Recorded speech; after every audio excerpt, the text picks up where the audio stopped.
Hello everyone, Chell here with Prismatic Powders. Now, every time we do a video that features one of our Illusion series powders, they trend very well. And between that and a lot of the comments that we respond to, we know that you would like to know more about what we know. So today, we're going to walk through the incredibly simple process of applying our Illusion series powders. For the uninitiated, I'll briefly explain what the Illusion series powders are all about. But before we do that, do us a huge favor, click those like and subscribe buttons. We really appreciate you guys, and we are here to create content that is useful for you and will hopefully inspire you as well.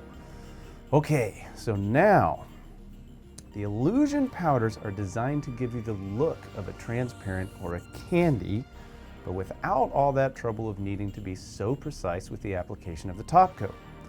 For this reason, they are incredibly popular. With a transparent, you need to ensure that your mill thickness stays consistent, or else you will end up with varying results. The heavier they are sprayed, the darker they get. And this can at times pose a challenge to stay consistent across multiple parts, or when you're spraying parts that are just a little complicated. With an Illusion, you don't need to worry about any of that. Now, like a transparent, the Illusion series powders are a two-coat process, and though they are simple and very easy to work with, there are a couple of areas where people get tripped up, and we're going to resolve all of that in this video. So without further ado, sit back, pay attention to how easy it is to work with our Illusion series of powders. When spraying Illusions, it is really important to closely follow directions. As I mentioned before, this is a two-coat process, and you won't get the results you want without applying a clear coat. To begin, you should reference the tech data sheets for the powder that you're using. We're spraying Illusion Sweetberry Wine, so we're aiming for 2 to 3 mils for this color. The thing to note here is there is nothing special or tricky about the application.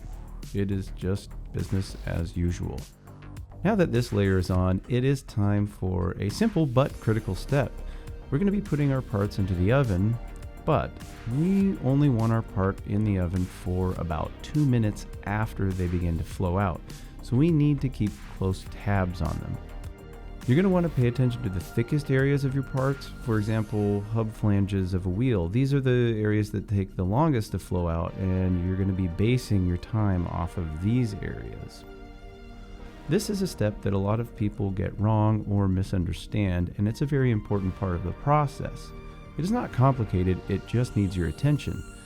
With the first step complete, it is time to pull it from the oven to cool. Now notice, this looks nothing like the swatch you may have in hand, or the S panels that we show on our website. Do not be alarmed, this is normal and it's actually kind of interesting. Now our parts are cooled, so it is time to add our clear. We're using Clear Vision, but you can get creative with other clears like Casper Clear if you want a matte look, or you can use some of our clear metallics if you want. Once again, there is absolutely nothing special about the application of the clear. Simply follow the tech datasheet instructions, which in our case state 2 to 3.5 mils. Now that the clear is on, it's going in the oven according to the cure schedule for Clear Vision, which is 18 minutes at 375 degrees Fahrenheit. Now another often misunderstood step is the curing. You need to start your cure timer once your parts are up to temperature, not when the parts go into the oven. We use an IR thermometer to check those temperatures. Alright, time is up. Let's pull the parts.